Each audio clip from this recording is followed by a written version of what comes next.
Hello everyone, good morning. সবাই কেমন আছো? আশা করছি সবাই খুব খুব ভালো আছো। আমিও যে খুব ভালো আছি, কারণ আমরা বাড়ি যাব। কোথায় যাবো আজকে? বিয়ে বাড়ি যান। বিয়ে বাড়ি।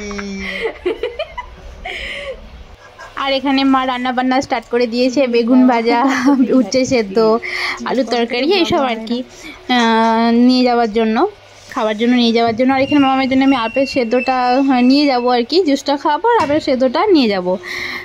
আর আমারও খুব খিদে পেয়েছিল, তো আমিও একটু আলু ছোলা তরকারি। রাক্ষসী রাক্ষসী কেউ খায়নি এখন। আমাকে এক কাপ চা সারাদিন সকালবেলা থেকে উঠে নিজে ছোলার ডাল আর রুটি খেতে বসে পড়েছে। দেখুন রাক্ষসা বৌমা। তো আমাদের এরকম ইয়ার্কি ফাজলামো হতেই থাকে আর কি। তো এইদিকে আমি রুটি, মা এদিকে রুটি বেলছে আর আমি এদিকে সেঁকে নিচ্ছি রুটিগুলো নিয়ে যাওয়ার জন্য। মামা মামা একটু খাও, একটু খাও। তো কি খাবি বল? আও দেখবি তারপরে খাবি। ঠিক আছে, ওটো বা হাই করে দাও, হাই করে দাও, হাই করে দাও, হাই করে দাও। তুই কোথায় যাবি? আপিস যাবি, ঠিক আছে, মুখে দেয়।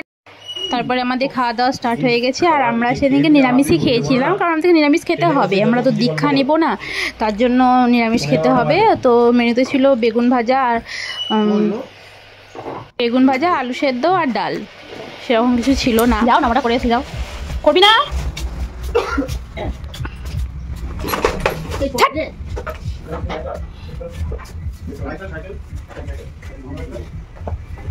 মামা। তারপরে আমরা বেরিয়ে পড়েছি টোটোর জন্য। আর ও ব্যাগ নিয়ে আসছে বলে বলেছি যে বাবা বেচারা খাটতে খাটতে গেল বলে দেখো আমার ব্যাগটাকে রাস্তার মাঝখানে দিয়ে দেবে। এ দেখো,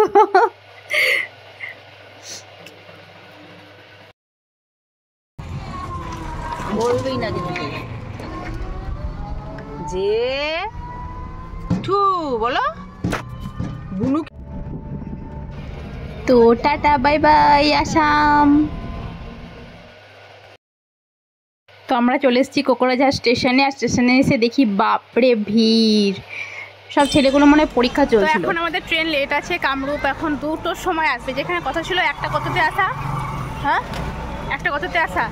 5টা পূর্ণ মানে বলো না, 1টা 5-এ মনে হয় না। তো এখন আসবে 2টোর সময়, তখন ধরে যে কি করবো। তো এখন যাই, বাজার যাই, দেখি, ভালো লাগছে না। তো স্টেশনের পাশেই একটা ছোট্ট এইসব বাজারগুলো ছিল। তো আমার এখানে কিছুই ভালো লাগে না, আমি আসামে সেরকম কিছুই কেনাকাটা করি না, আমার ভালো লাগে না কোনো কিছুই। যা কেনা করি আমি ব্যারাকপুরেই করি। তো এগুলো দেখো, এগুলো সব ছিল।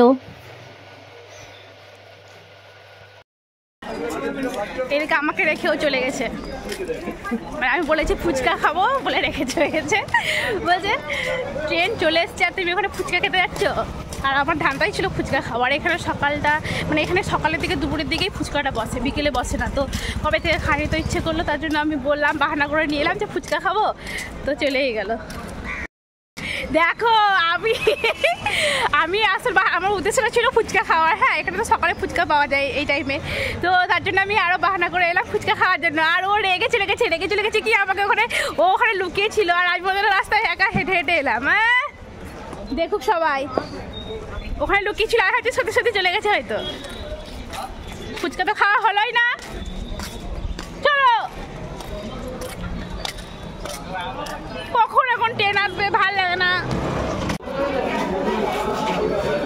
আলু চিপস, মামা চিপস খাবি?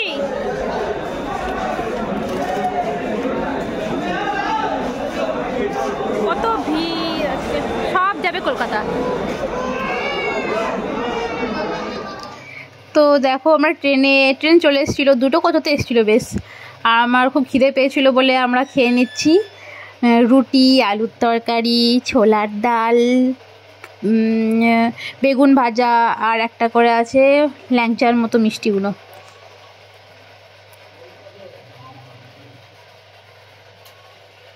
আর এখানে মামা ফোন দেখছে। তারপর সন্ধে হয়ে গেছে। এই ব্রিজগুলো দেখতে খুব ভালো লাগে আমার। এটা ফারাক্কা ব্রিজ না, কি জানো নাম জানি না, ফারাক্কা ব্রিজটা আরও ভালো। আর আমরা মুড়ি নিয়ে বসে গেছি, এক বাটি চানাচুর মুড়ি, তারপরে চা, লেবু চা। আমি চা খাই না, কিন্তু আমার ট্রেনে লেবু চাটা বেশ ভালোই লাগে খেতে।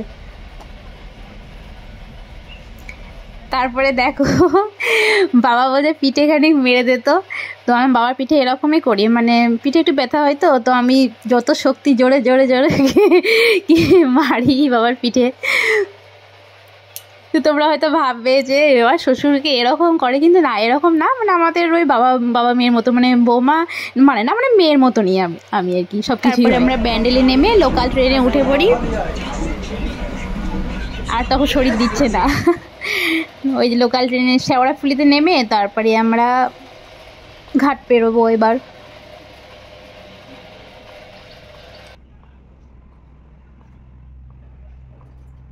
ট্রেনটা লেট ছিল বলে 2 ঘন্টার মতো লেট ছিল বলে আমরা এই সকালটা দেখতে পেলাম না, তো কখনোই আমরা এখানে যখন এসি তখনই ভোরবেলা হয়ে যায়, সকালে দেখতে পাই না। অবশেষে বাড়ি পৌঁছালাম। বৌমনি একবার হাই করো। হাই। ও নিচে, আমি ওপরে তাই করছি।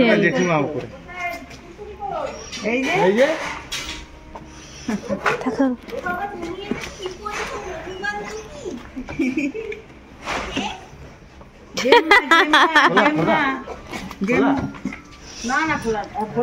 চলো। কোথায় সে?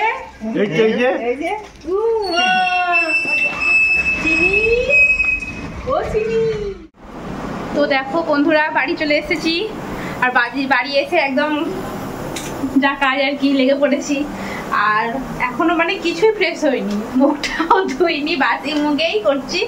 এখান থেকে আবার যাব, আজকে আমাদের আজকে দীক্ষা আছে, তো স্বামী প্রণমানন্দজির কাছে। তুই আবার কেন এলি? তো ওখানে যাবো, আজকেই যাবো, মানে একটা ভালো দিন, তার জন্য আজকে যাবো। এখান থেকে এখন পর্যন্ত কিছু খাইনি, খেতেও পাবো না, উপোস আজকে, মানে ওটা হবে তারপরে দীক্ষা নেওয়া হবে, তারপরে খেতে পাবো। তো খুব খিদে পেয়েছে, এখন দেখি কত তাড়াতাড়ি করা যায়। সব পরিষ্কার করে স্নান করে তারপরে আবার বেরোবো। তো ঠিক আছে, আজকে এখন এই পর্যন্তই, পরে আবার চেষ্টা করব, ঠিক আছে? তো আমরা আবার বেরিয়ে পড়েছি, আর আমি তো জানি না যে ওখানে শাড়ি পরে যেতে হয়, তো আমাকে ওখানে দেখো না একটা শাড়ির ব্যবস্থা করা হয়েছিল, মানে তুমি দীক্ষা নিতে যাচ্ছ, শাড়ি পরে যেতে হবে, তো আমাকে একটা শাড়ি দেওয়া হয়েছিল, তো কুর্তির উপরই পরা হয়েছিল। কতটা খিদে পেয়েছে একবার বলো? ওর খুব খিদে পেয়েছে, এখন পেট জ্বলছে। আজকেই তো বেশি খিদে পেয়েছে। কতটা খিদে পেয়েছে?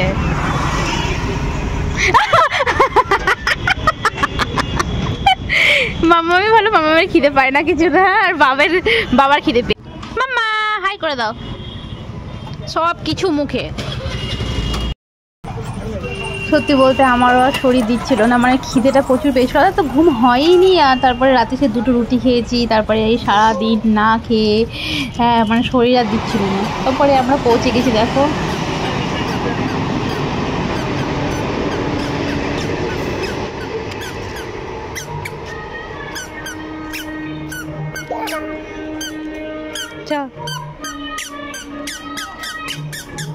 মামা আসতে, এই যে আমরা চলে এসেছি এখন।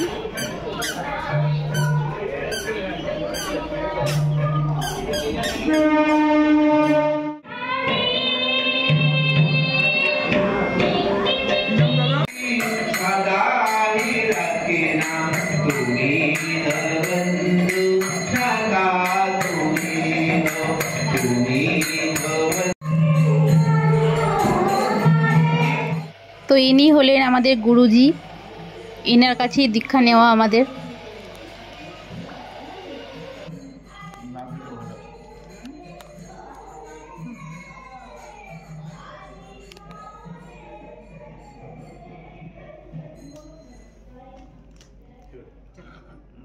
Sorry sorry.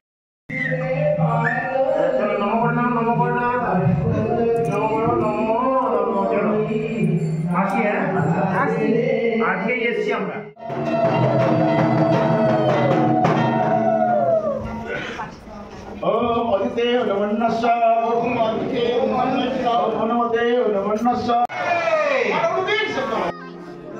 তারপর এখানে ভোগ খাওয়ানো হবে, আর মাম্মামকে নিয়ে আমি আর সত্যি পারছিলাম না, এত দুষ্টুমি করছে, মানে আমাকে তো পাত্তাই দিচ্ছে না, পুরো আমার কাছে আসছেই না। এই যে ওই ভাইটাকে দাদাটাকে দেখে যে ওর কাছেই যাবে আর এভাবে ছোটাছুটি করবে, তো যদি পড়ে যায় তো কী অবস্থা হবে সে তো বুঝছে না, শুধু দৌড়ে দৌড়ে চলে যাচ্ছে। তো ওকে নিয়ে আমার পুরো অবস্থা খারাপ হয়ে গেছিলো। তারপরে আমাদেরকে ভোগ দেওয়া হয় খিচুড়ি, আলু পটের তরকারি। তো বন্ধুরা চলে এসেছি, অনেকক্ষণই হলো চলে এসেছি, মামাকে ঘুম পাড়ালাম, খাওয়ালাম, তো আর শরীর দিচ্ছে না, এবার একটু ঘুমোবো।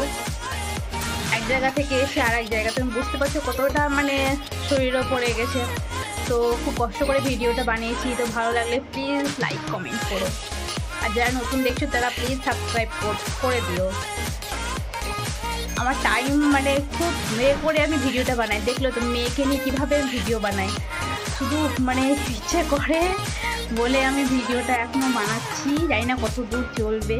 তো তোমরা যদি সঙ্গে থাকো, আমাকে ভালোবাসা দাও, তো অবশ্যই আমি চালাবো। তো ঠিক আছে, চলো বাই, দেখা হবে নেক্সট ভিডিও।